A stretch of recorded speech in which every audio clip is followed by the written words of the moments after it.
नमस्कार दोस्तों, मैं राजकुमार मौर्य इस वीडियो में आपको बताने जा रहे हैं स्टेट बैंक ऑफ इंडिया की म्यूचुअल फंड स्कीम के बारे में, जिसमें 70,000 रुपया लगा करके 1 करोड़ का फंड तैयार किया जा सकता है।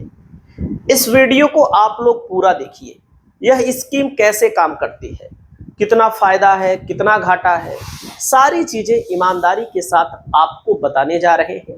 वीडियो अच्छा लगता है तो आप लोग अपनी राय को कमेंट करके जरूर बताइए। दोस्तों, यहां पर आपको दिखाई दे रहा है, देखो रुपया 70,000 लिखा है और कितना पहुंच सकता है, 1 करोड़ के करीब आपका पैसा बन सकता है। सबसे पहले यहां पर ध्यान देना है स्टेट बैंक ऑफ इंडिया। आप सभी साथी जानते हैं state bank of India Bharat का सबसे बड़ा व्यापारिक बैंक है और जो हर जिले में, हर तहसील में आपको इसकी ब्रांच देखने को मिलेगी। वीडियो के शुरुआत में ही आप सभी साथियों को मैं बता दे रहा हूं ईमानदारी के साथ, 4 एसबीआई म्यूचुअल फंड इस वीडियो में बताएंगे। 4 प्रकार के एसबीआई के म्यूचुअल फंड, और चारों ध्यान से सुनिएगा। रिस्क यहां पर देख लीजिए, रिस्क का मतलब जोखिम। यहां पर देखो रिस्क यहां से शुरू होता है, बढ़ता बढ़ता बढ़ता बढ़ता यहां पर देखिए हाई रिस्क है।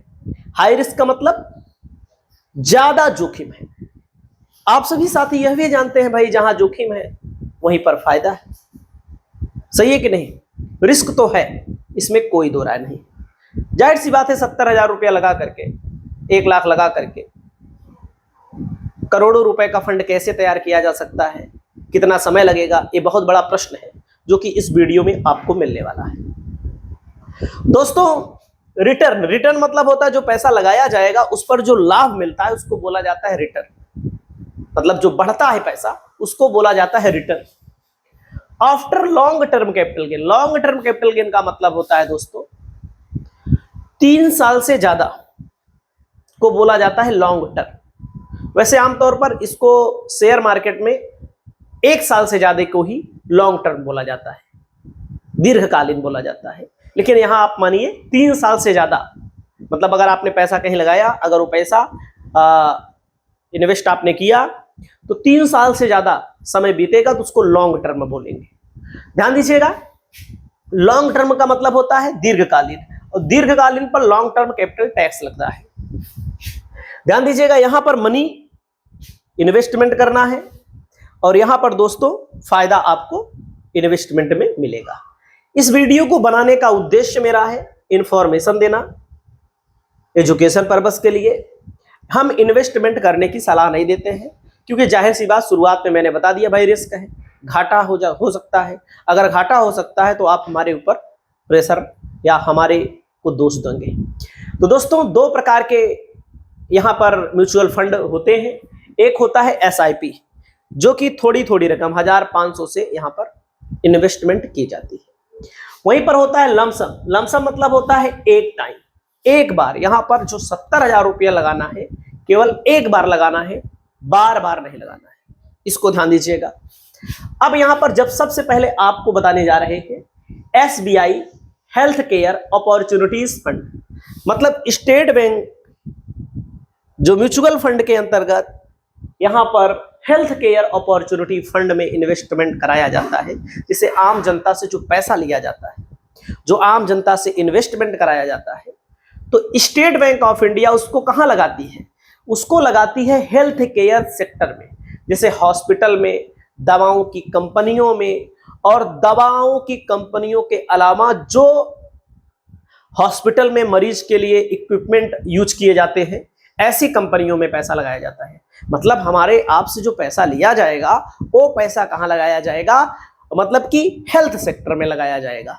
अब हेल्थ सेक्टर में लगाया जाएगा तो सबसे पहले आपको ध्यान देना है यहां पर दोस्तों, फंड साइज क्या है? 6,594 करोड़ रुपया फंड साइज है। ध्यान दीजिएगा, लास्ट 5 सालों में 13% यहां पर रिटर्न मिला है, और जब से लॉन्च हुआ है यह फंड 17.5% यहां पर दोस्तों रिटर्न मिला है। ये चीज आपको समझ में आ गई होगी। टॉप होल्डिंग कंपनियां कौन कौन सी है देख सकते हैं, आपके सामने लिखा है, पढ़ लीजिए।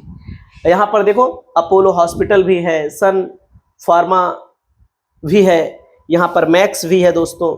तो कहने का मतलब ये टॉप कंपनियां हैं, और भी कंपनियों में इन्वेस्टमेंट किया जाता है लेकिन ये टॉप कंपनियां हैं हेल्थ सेक्टर की। दोस्तों यहाँ पर आप लोग देख सकते हैं 70,000 रुपया जैसे लगाया गया ना, और अभी यहाँ पर आपको देखने को मिला जब से लॉन्च हुआ है 17.5 और लास्ट 5 सालों में 13%।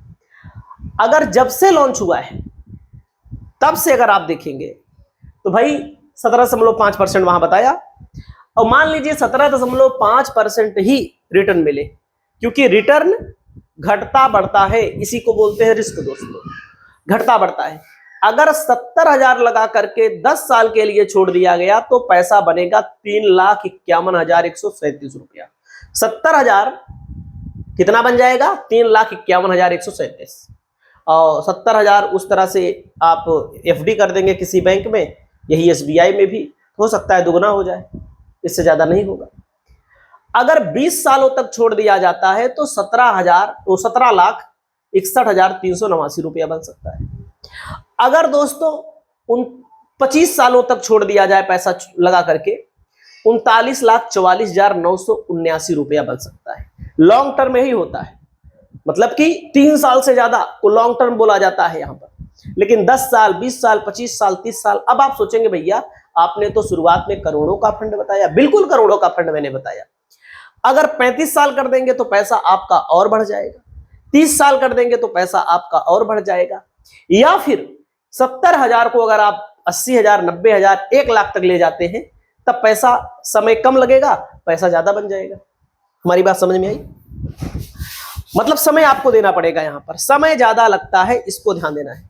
अब जैसे मान लीजिए 39,44,979 रुपया 25 साल बाद आपको मिला, आपका हुआ, तो ये 39,44,979 नहीं मिलेगा, 37,23,543 मिलेगा, क्योंकि 12.5% लॉन्ग टर्म कैपिटल गेन काट लिया जाएगा।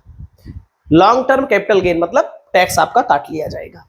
टैक्स काटने के बाद 70,000 25 साल बाद 37,23,543 रुपया टैक्स काटने के बाद बना। SBI Contra fund, SBI Contra fund के बारे में इस वीडियो में बताते हैं आपको। यहां पर दोस्तों आपके सामने एयूएम लिखा है 47,263 करोड़ रुपया।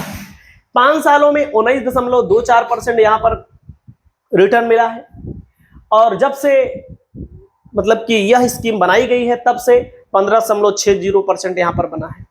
तो आप लोगों को यहां पर ध्यान देना है, ये पॉइंट हमारा यहां पर, एक कंट्रा क्या होता है, यहां पर किस प्रकार से पैसा लगाया जाता है। जैसे कुछ कंपनियां ऐसी होती हैं दोस्तों, क्योंकि एसबीआई में जो म्यूचुअल फंड की पूरी टीम काम करती है, वह यही सब देखती रहती है किस प्रकार की कंपनियों में पैसा लगाया जाए। जो कंपनी ना तो टॉप में रहेगी ना तो एकदम नीचे रहेगी, जो फायदा दे रही है लेकिन उस पर सबका ध्यान नहीं है, तो ऐसी कंपनियों में एसबीआई पैसा लगाती है। एसबीआई की म्यूचुअल फंड स्कीम के द्वारा पैसा लगाया जाता है, उसको बोला जाता है कंट्रा। देखो इतना रिटर्न मिला। अब इतना रिटर्न अगर मिल रहा है 15.60% ही मान लिया जाए, ज्यादा वाला नहीं माना जाए, तो देखो 70,000 रुपया 10 साल में 2,98,316 बन जाएगा। 20 साल बाद दोस्तों 12,71,320 बन जाएगा। 25 साल बाद 26,24,484 बन जाएगा। After long term capital gain दोस्तों 24,23,160 रुपया बन जाएगा। देख सकते हैं आप लोग आपके सामने। टैक्स काटने के बाद दोस्तों देख सकते हैं 24 लाख। अब जैसे एसबीआई मिड कैप, मतलब ऐसी कंपनियां जो मीडियम में है दोस्तों, जैसे आपके सामने ऑटो सेक्टर होता है जो चलता ही रहता है, कैपिटल गुड्स वाला होता है, फाइनेंशियल सेक्टर होता है। तो यहां पर रिटर्न जो एसबीआई को मिलता है दोस्तों, लास्ट 5 सालों में 25.15% मिला है, लास्ट 5 साल में रिटर्न। और जब से लॉन्च हुआ है 19.30% मिला है। तो यहां पर कहने का मतलब है दोस्तों, आपके सामने जैसे मान लीजिए 70,000 लगाया गया, अगर 25 छोड़ो 18 मिले तो 18.30, तो कितना पैसा बनेगा? यही अगर मिलता रहा तो कम ज्यादा भी हो सकता है, यही रिस्क होता है दोस्तों, बीच बीच में कम ज्यादा भी होता रहता है। तो 70,000 से 10 लाख 70,000 रुपया 10 साल बाद 3,75,790 हो जाएगा। 20 साल बाद 20,16,917 हो जाएगा। 25 साल बाद 46,74,301 हो जाएगा। After long term capital gain दोस्तों 12.5% टैक्स लगेगा। 46,74,301 रुपया जो है दोस्तों 44,45,75,790 रुपया बन सकता है। अब लोग कहेंगे करोड़ आपने बताया, करोड़ फिर बता रहा हूं 25 से 35 कर दीजिए, करोड़ तक तो पहुंच ही जाएगा। या फिर 70,000 को 1 लाख कर दीजिए, जिसकी जो क्षमता हो उसी के आधार पर यहां पर। अगला है SBI mutual assets allocation fund. दोस्तों इक्विटी, डेब्ट और गोल्ड और सिल्वर, ध्यान दीजिएगा टॉप होल्डिंग कंपनियां दो है, एसबीआई सिल्वर में लगाया जाता है, एसबीआई गोल्ड में लगाया जाता है। तो कहने का रियल एस्टेट में पैसा यहां लगाया जाता है, रिलायंस इंडस्ट्री में लगाया जाता है, गवर्नमेंट बॉन्ड में लगाया जाता है। मतलब यहां पर हाई रिस्क रहता है, हाई रिटर्न। जहां पर जितना रिस्क है वहां पर उतनी ही बड़ी समस्या है, मतलब उतना ही बड़ा रिटर्न है। देख सकते हैं एयूएम 18,289 करोड़, 1 साल में रिटर्न 13%, 3 साल में रिटर्न 18%, 5 साल में 15%। ध्यान दीजिएगा यहां पर ज्यादा रिस्क है। जब ज्यादा रिस्क है तो 70,000 रुपया अगर लगाया गया 10 साल में 2,83,189 बना है 15% के हिसाब से, और 20 साल में दोस्तों 11,45,658 रुपया बना है, और 25 साल बाद 23,04,327 रुपया बन सकता है। After long term capital gain 12.5% tax घटाने के बाद 21,01,695 रुपया बन सकता है। तो 4 प्रकार के मैंने आपको स्टेट बैंक ऑफ इंडिया के म्यूचुअल फंड के बारे में बताए। तो वीडियो आपको कैसा लगा? वैसे मैंने शुरुआत में बता दिया है, हमारी कोई सलाह नहीं है कि कोई इन्वेस्टमेंट करे, एजुकेशन पर्पस के लिए वीडियो बनाया गया है। बाकी इसमें रिस्क ज़्यादा है, क्योंकि रिस्क अपने ही ऊपर लोग ले सकते हैं, किसी दूसरे को नहीं लेवा सकते।